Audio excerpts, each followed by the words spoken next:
Hello, welcome back to my channel, and happy Veterans Day.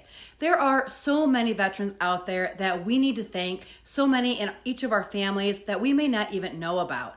And some of these individuals we might learn about a little bit later on, and that's kind of the case with me and what my topic of today's video is, my great Uncle Donald. So let's learn more about him.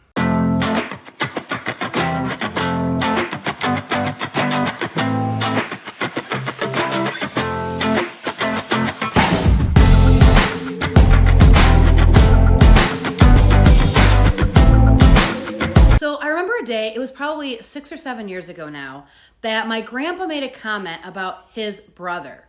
We were just sitting in my grandpa's front room in Hudsonville, and he pulled out this picture of him and his family, and he handed it to me, and he's kind of telling me all about the different individuals who are in the picture.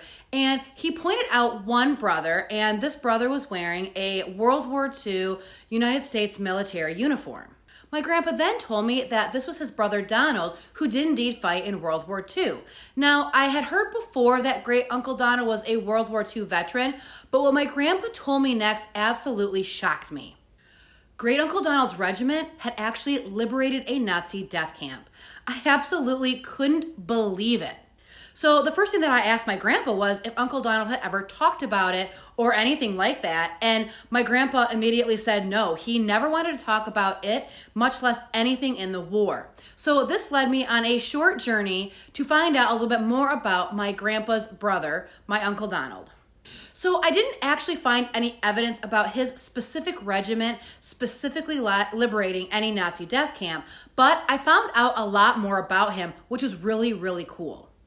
So at the time of the war, great Uncle Donald was a 22-year-old farmer with an 8th grade education, and he enlisted on November 24th, 1942 in Kalamazoo, Michigan. He enlisted for the duration of the war or other emergency plus 6 months, and that was at the discretion of the United States President. Over the next 2.5 years, he did a lot of good things. He quickly was able to kind of get used to combat and gain his sea legs, as they would have said at the time. So the B Company that he was a part of worked to force the heavily defended passages of France's Vargas Mountains in November of 1944. In December, that 411th Regiment was out of the villages and into the plain where the German Western Wall of Defenses awaited them. This was actually a fascinating research because I haven't done much research in World War II yet, so a lot of this was really cool. They joined a battalion-level attack that started on December 11th of 1944 in France. This is when casualties really started to pile up. And on the 15th of December, Uncle Donald was promoted to staff sergeant and a squadron leader. On the 18th, their attack brought them into Germany near Benthal, and then they also lost some people in an attack there. And at the beginning of the attack on December 13th, 1944, Uncle Don earned his Bronze Star. As they were pushing toward a climb, he was notified of an approaching tank lead counterattack, and so he positioned his men to cover him.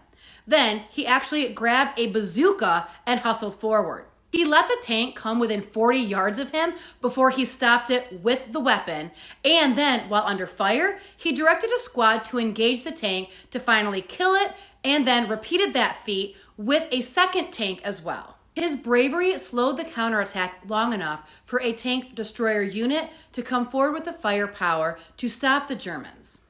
The 103rd returns to its base of operations in January to blunt the German counterattack.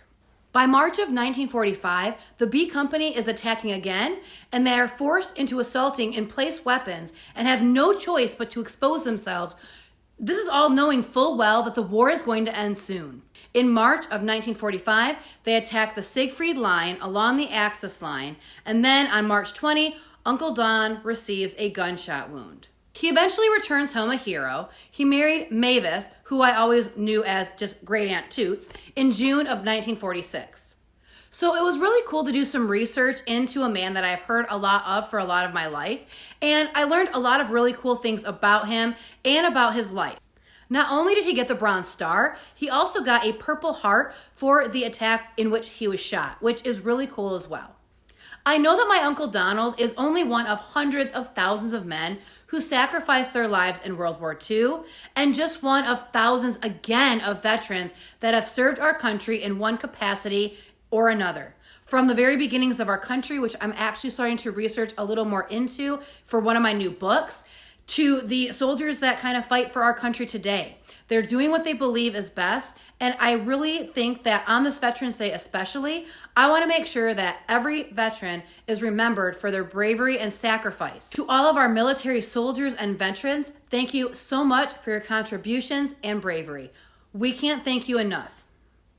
Thank you so much for watching, and have a great day.